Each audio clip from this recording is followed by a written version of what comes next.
The cupcake problem. This is a long division question, but it's also a common sense question. It's a really good question for something that could happen in the real world.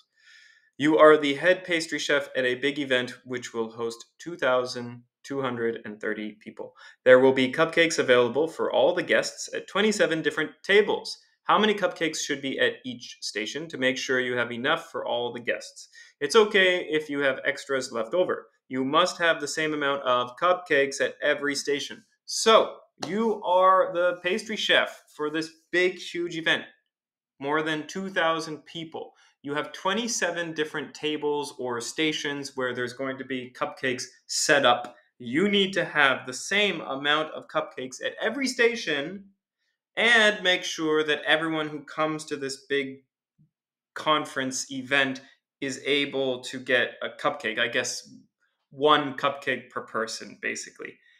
Now, here's the thing. If this is happening in your real life, you are going to be thinking about, yes, how many cupcakes do I need, but also about other things that could happen. So, for example, what if some cupcakes that you make turn out not to be very good? They get ruined, they get burnt somehow. What if someone drops a bunch of cupcakes? What if some people at this gala want to have a bit more than just one cupcake? What if more people show up at this event than it says here? So there are all these variables that you can't really be certain about.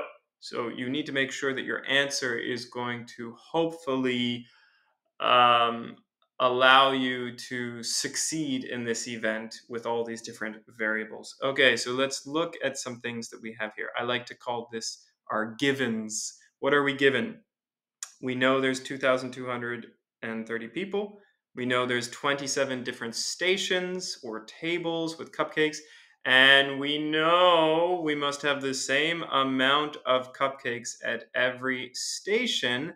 And it's okay if you have extras left over. Now, I have another version of this question where it gets even more real, and it says you can't have too many cupcakes left over because it costs money to produce them. So you also have a budget. And that's going to add a bit more complexity into this question. But let's just stick with this. Okay, first thing, we have our givens. I like to figure out, what do I need to find?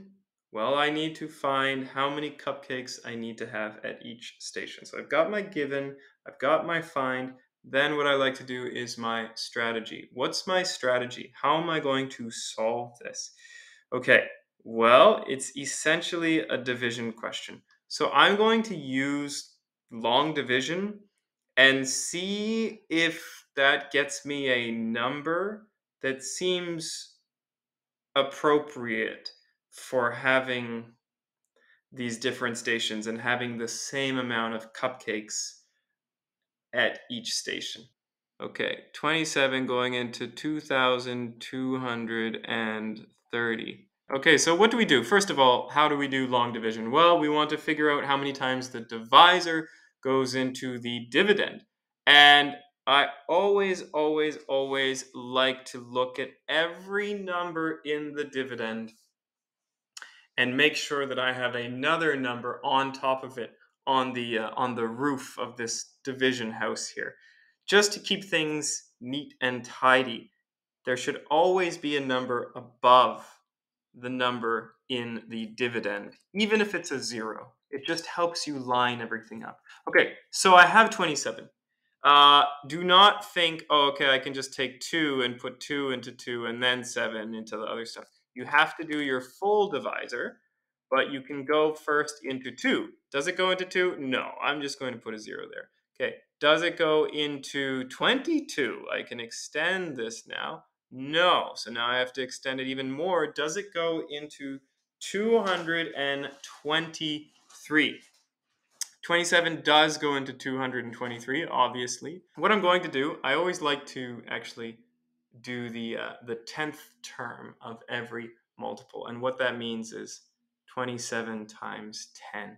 27 times 10, very simple, is just going to be 270. Remember, I'm trying to fit into 223. 270 is too big, so that does not work.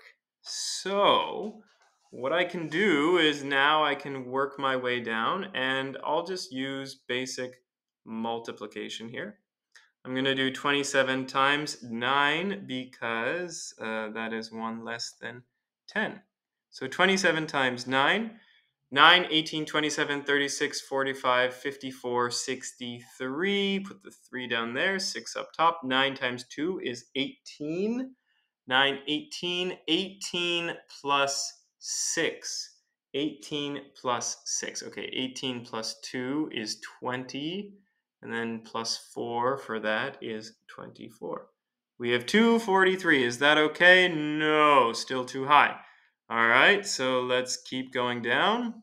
It's kind of tedious, and you could do this on a calculator, but it's good to practice this skill. Okay, and sorry about the 8 here.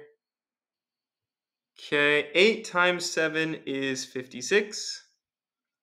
8 times 2 is 16. 16 plus 5 is 21. So 8 works. 216 goes in. So 8 works. It's going to be 216. I'm going to clean everything up here. I'm just going to put my 8 right up top. There we go. We have filled in that. Oh, that's very nice. Okay, 216. I'm going to get rid of all this. 216. So if you know the way to do long division, then you put 216 down here. And then you subtract 223 minus 216. Okay, so you could do the subtraction here, or you could kind of look at this more like an addition question, because 16 and 23 are very close to each other. 223 and 216. So how do I get from 216 to 223? Well, 216 plus 4 is going to be 220. Then I just have to add 3 to that. That's going to give me 7. So I'm just going to put that down here. I'll just do this. I always like to fill in all the places and line everything up. So there we go, 007. Now what do we do in long division? We are not done. We are not done because in long division, you always have to fill in the space above every number in the dividend. So what do we do with this 0? Well, we bring it down, and now we have 70. Okay, how many times does 27 go into 70? Okay, this isn't so bad. Let's think about it. Okay, 27 is very close to 30. So 30 times 2 is 60. So 27 times 2 is going to be something less than 60. But I don't know if we can get all the way to 70. I think we can only do the second term of 27. So let's just do some math here. 27 times 2, 14, carry the 1, 4, 5, 54. And just for fun, let's see if 27 times 3 can work. 7, 14, 21. 3 times 2 is 6, plus 2 is 8. It is too high, it does not work. So it's good to work out your multiples of the divisor. Also beforehand, actually, that can be very helpful if you do it beforehand. So I'm just going to take this 54. I'm going to put it here. And remember, it's 54, which means we have to put that 2 above here. And now we're done. Okay, I've got 82. Going to do the subtraction here. 70 minus 54. Again, you can make this kind of an addition question. How much do you add to 54 to get 70? Well, 54 plus 10 is 64.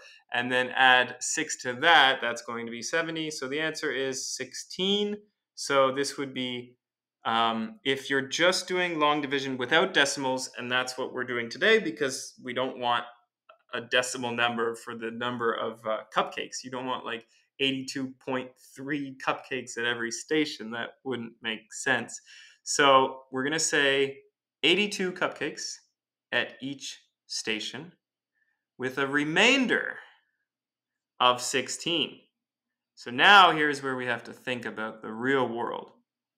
What this is saying is that we have 27 stations, and if each station has 82 cupcakes,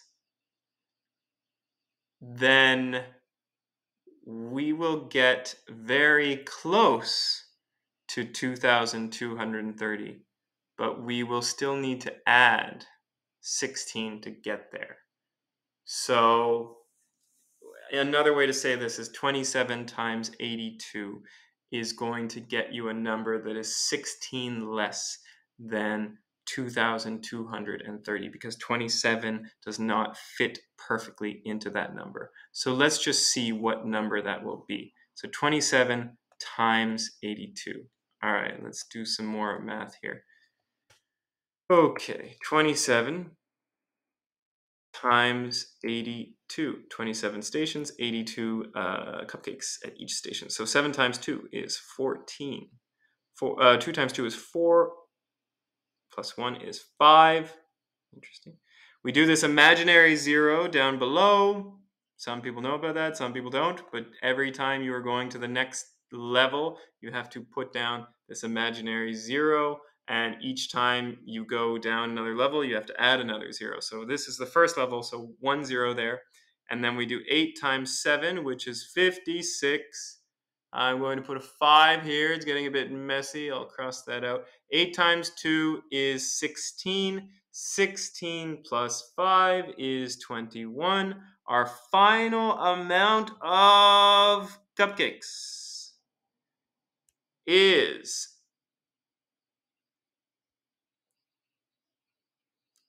2,214. This is not good enough.